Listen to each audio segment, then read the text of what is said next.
who have been waiting a bit for this winners final. Damn, I got a gift sub too. That's sick. By the way, I don't know if you saw the stage strike just played out. I mean, I don't even like. Maybe there's just some, there's something in the matchup that I'm not even aware of at this point. But n0ne actually opted. He had it down. The stage strikes were down to Stadium and FOD, and n0ne said, let's go to FOD. He struck Stadium, which I think is super interesting. That is definitely not the move that you would see like 90% plus of Falcon players pick, but I mean, it's almost a meme at this point that we've discussed so much of, like, Falcon players get taken here so often that they're like comfortable on it now, but you wouldn't think that it would be comfortable enough to start here.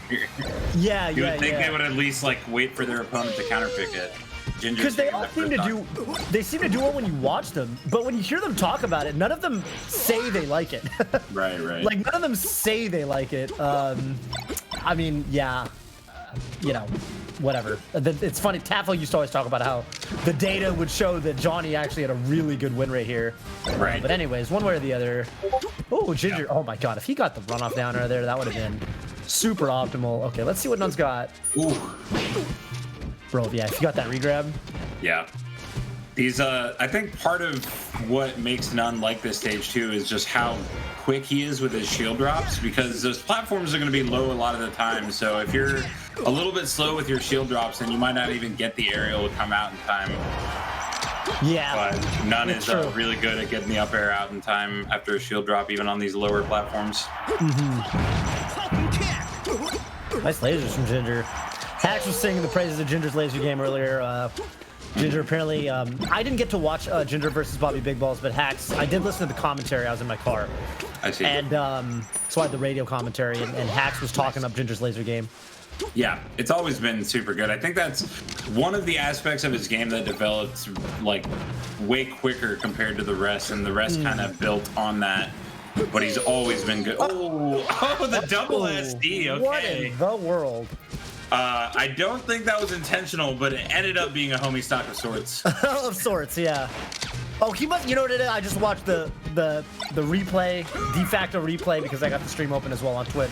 He tried to wall jump side me, and he just missed the wall jump. Probably just missed the wall jump, which definitely wasn't necessary since n0ne was nowhere to be seen. But... Nowhere to be seen. Okay. Oh, I like that. Really quick. Oh, he could just. Right there, the best edge guard is actually just stand there and take it. Yep. Because they just die. They don't grab the leg. It's actually hilarious that you can just run up and take that and kill them. Yep. Okay. Oh, and n0ne tries to get the down smash. Oh, and Ginger with the missed ledge dash. You hate to see it as the ending of game one, but hey, if this game one was any indication, we might see not a 3-0 this time. Yeah, that was super close. I do feel good about Ginger's odds to at least take some games here. I would be surprised if this was a 3-0. Yeah, especially just off of how close that game was. I was gonna say before, Ginger misses the ledge dash and then the game's over, but teching in place is super duper smart there, because as soon as you saw it, so n0ne actually short up in the air, right? And he had to land into a down smash. And the reason that happened was because when Ginger techs in place there, if n0ne goes for a knee, he actually, with the height the platform was at on FOD, he actually wouldn't be able to knee him because you get caught on the platform. Yeah. Which is the classic reason why Falcons complain about FOD. It's hard to do aerials in certain places because of his short op height. Yeah, so now that's actually really smart that Ginger landed. He would have had to do some crazy maneuvering around it, and then he would be committing fully to only covering tech in place. If it was even possible to cover, he might have had to do a different aerial or something to get it to work. But either way, that is unfortunate for Ginger, though, that potentially one of his stronger counter picks is already out the window since n0ne opted to go to Fountain. Right. But, it's again, these fast faller matchups, it's typically down to kind of personal preference over the stage really making that much of a difference. Yeah, so, we will see. Okay, nice. Gets that reset. Oh, yeah, smart from Brilliant. Ginger. I feel like with Falcon kick, and to a lesser extent, but also same idea with like Ganon's down B, you know exactly where it's going to go. It's so telegraphed that if you're ready for it, you can just immediately kill them off it usually. Yeah. And they have to finish the Falcon kick. You have to like finish it before they actually get their double jump back. So like if Ginger snipes it midway with the laser. That knee. Ugh. Oh man. Yeah. And I feel like with n0ne, like with the character of Falcon, he's gonna build on momentum so well. But with the player, it's like tenfold. With n0ne just starts just snowball effect immediately if he gets like a quick knee or something like that, as we saw in that second stock. Yeah, and I think the thing that makes it exacerbated with n0ne is the fact that was really good. Great edge guard. Always want to go for that downer if you can. Just end it, you know? Don't give them any chance. But with n0ne, when he keeps his combos going, he hits you with moves that you kind of don't expect to get hit by. Right. Like, can he? Okay, he just back airs in. Awesome. Yeah, like a lot of Falcons when they tech chase, you know, you pretty much know what they're gonna continue the tech chase with. It's like, cool, you know, they'll regrab you, they'll stop you, or they'll side B you, and it kind of pops you up and gives you time to sort of respond to what's going on, and like pick your next option. It's like, okay. With n0ne, sometimes he just hits you with like a really quick up air or something out of nowhere, so you kind of get like caught, like, whoa, I didn't expect to get hit by that, so you start missing techs. Yeah. He'll catch you with like first hit nair into regrab, so it kind of throws your momentum. Oh my god. Oh, he actually gets a punish. That was good. Yeah, that's a lot harder to punish than you would think, to be honest, because of how far your shield gets pushed back. Oh, n0ne with the quick knee. Man, really piling it on. Words. This might actually just end up being another 3-0. It could be another 3-0. Honestly, the way this is going. But yeah, I mean, you make a great point there that n0ne always keeps his opponent guessing as far as what specifically he's going to follow up with. And obviously, knowing what your opponent's going to follow up with is half the battle defensively in Melee. Like, you need to be able to do your DIs in advance and stuff like that sometimes. And if you're not ready for it, then it can be very, very difficult, especially against a character like Falcon. Oh my god, that slide off platform into regrab somehow. Yeah, dude, n0ne is so custom. Yeah. Oh my Custom god. skin and everything. I like that. Yeah. I like that skin a lot, by the way. It's great. haven't talked about it. It's pretty good. Yeah, it is really cool. It's I wish I knew. I wanna say I know who made the skin, but I don't want to say it like in case I'm wrong. Right. But you know, they did awesome work with it either way. Definitely a dope skin and solid stock lead.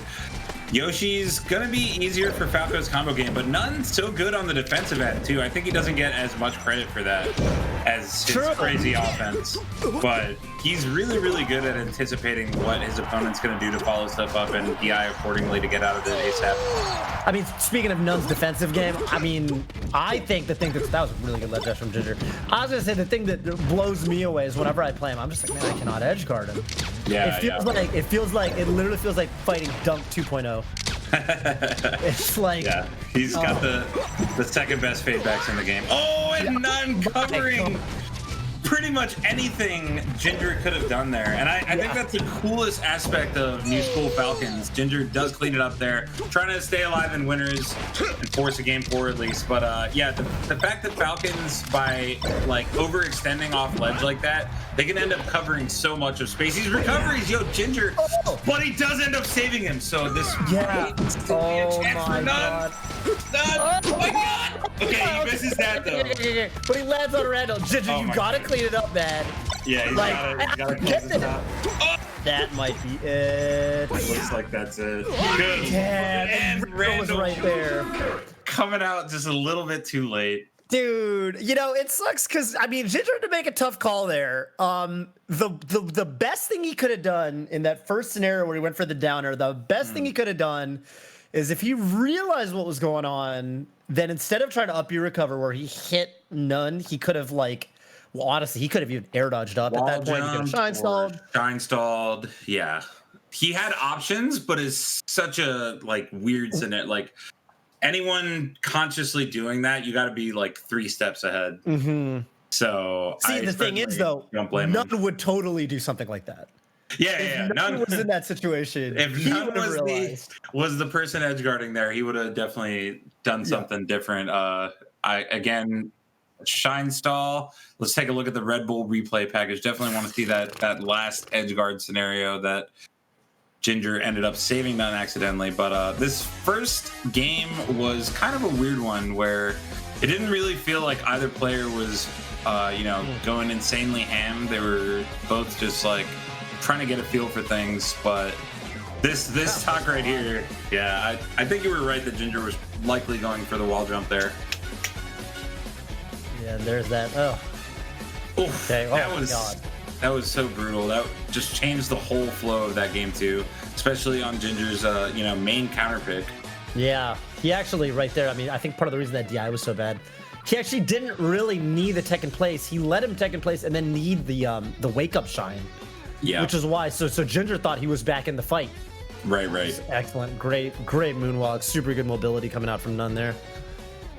Yeah. Oh my god. Yeah, he just so much coverage. And then this was it's coming up after this, I believe. Just a crazy interaction where Ginger had it. But yeah, so tricky spot there. Like you're falling below the ledge without a double jump. Like, what do you really do? I mean, Shine Stall, I guess, would have been the play. But even then, if he mistimes that, then maybe he ends up accidentally shining n0ne or accidentally still hitting him with the up B if he doesn't Shine Stall long enough.